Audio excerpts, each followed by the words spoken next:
Welcome to this brief tutorial on Max Weber. We will be looking at Weber's theory of religion, especially as he views the relationship between religion and economics. So who was Max Weber? Weber was a German sociologist who we can view alongside other intellectual giants in the Western tradition like Karl Marx and Emil Durkheim. Weber's ideas have been hugely influential, so we find his ideas influencing religious studies, the sociology of religion, political sociology, the philosophy of the social sciences, and moral philosophy. His most widely known work is The Protestant Ethic and the Spirit of Capitalism, which was published in 1905, and which will be the text we will be focusing on primarily in this tutorial.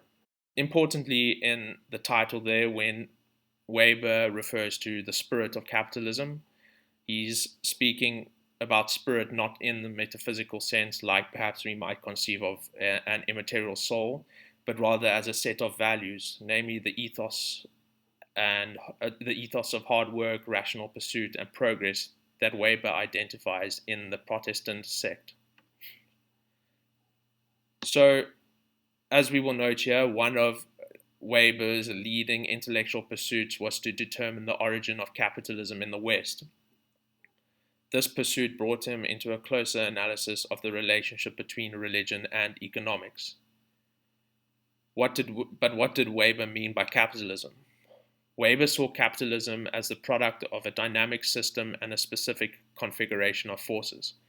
These forces are, namely, the production of market, the separation of the enterprise from the household, the rational organization of formerly free labor, and the rational calculation of profits for reinvestment.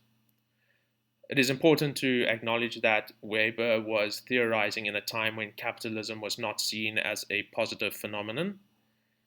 It emerged during an age of rapid industrialization, which led to social dislocation, rapid urbanization, class conflict, and the formation of revolutionary movements. German society at the time was also transitioning from an agrarian society into an industrial one, with the latter being based on abstract, depersonalized principles of domination and production. Capitalism came to be associated with class conflict, greed, exploitation, collapse, bankruptcy, and crisis. Capitalism was also all-encompassing in that its ethos influenced many areas ranging from science to technology, law, politics, administration, and cultural life as a whole. In Weber's own words, he called capitalism the most fateful force in our modern life. This was him saying that the modern economic order is bound, in his words, to the technical and economic conditions of machine production. Or, to quote Weber more fully, quote, "Today's capitalist economic order is a monstrous cosmos into which the individual is born and which in practice is for him, at least as an individual, simply a given, an immutable shell in which he is obliged to live." A metaphor Weber used to capture this claim was an iron cage, which he uses to describe the condition of humanity's living in a bureaucratized modern world dominated by what he calls instrumental rationality. By instrumental rationality, Weber means a way of thinking that is orientated exclusively towards the efficient maximization of practical goals. It is essentially the pursuit or use of any means necessary to achieve a specific end. It is ultimately the end that matters, according to this rationality. To examine the religious dimension of what Max Weber is arguing for is that he contends that Protestantism was instrumental in the emergence of capitalism and the modern capitalist ethos. In fact, part of Weber's goal was to demonstrate this connection. As he writes, "We intend to establish whether and to what extent religious influences have in fact been partially responsible for the qualitative shaping and the quantitative expansion of that spirit across the world, and what concrete aspects of capitalist culture originate from them." As Weber argues, It is the ethic of ascetic Protestantism that was a major factor contributing to the emergence of the modern capitalist culture. He refers to this ethos as a type of asceticism focusing on acting in the here and the now. Weber's notion of asceticism is not quite what we might think of in terms of the world-renouncing Buddhist and Christian monks. By this term, Weber was more interested in the idea of self-control and self-discipline. So he saw, for example, parallels between the self-discipline and the self-control of a monastic monk and the capitalist.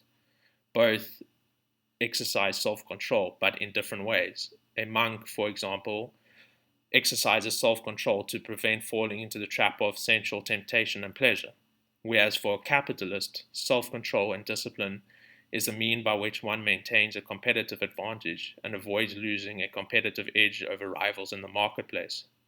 Weber argues that it is from this religiously motivated asceticism that an entire new work ethic emerged. He believed that he could trace this ethic back to monastic forms of Christian asceticism, where the notion that work has significance for salvation first emerged within monasteries. It is this logic and ethos that the Calvinist and Protestant sects adopted and then developed into the concept of a calling. A calling here is defined or viewed as a commitment to a duty and the attempt to fulfill the demands of a practical ethic and way of life, such as searching for worldly achievement or recognition. Some branches of Protestantism supported worldly activities that pursued capital and economic gain, a pursuit that had moral and spiritual significance. Protestantism thus served to motivate believers to work hard, produce and invest capital, and pursue success in matters of business.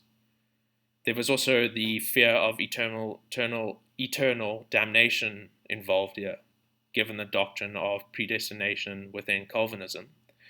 This led many Protestants to seek signs that they were saved. So one of the signs that would point to them being saved and having salvation in the afterlife was the ownership of material wealth. This became the means through which one could know that he or she was saved. Essentially, Protestants were looking for signs that they were saved, and this served to orientate them to this worldly activity. A further point Weber raises on matters of religion is what he calls disenchantment. According to Weber, we live in a disenchanted world of impersonal forces. This is to say, we have this general tendency, or it's to say that there is a general tendency of our activities and practices to become intellectualized, calculable, and subjected to means-end tests. We live in a world that has been demystified as a sense of mystery of our surrounding universe erodes away. Disenchantment is also the devaluation of religion that is apparent in modern society.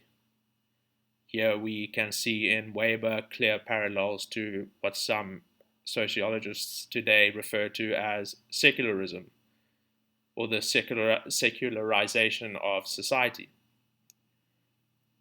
Further, as Weber maintained, disenchantment meant that the rationalized world had lost its meaning and has become a secularized cosmos, especially in the post-Enlightenment context.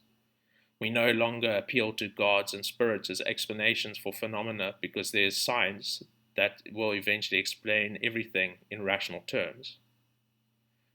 It is within this context, namely under the disenchanted circumstances, that people need to give meaning to their lives. But not being able to do this is a sign of weakness. For example, it is a sign of weakness, Weber believes, to pursue escapism, especially in things like illusions and mystical experiences, or in old religious traditions that we are no longer warranted to believe in. Certainly, Weber was hugely influential in his day, and even today scholars still use Weberian terms when they engage in their sociological and work in religious studies. There's also much more we could say about Weber beyond what we have now. There's Weber's method and philosophy of science that we could take into consideration. There's his notion of authority and his notion of legitimate domination.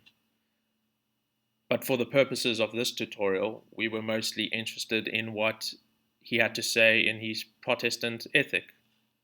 And I believe that we have provided a general outline of what his central ideas and thesis were, namely his connection he made between religion and economics, particularly the emergence of capitalism in the West through the Protestant ethic and ethos.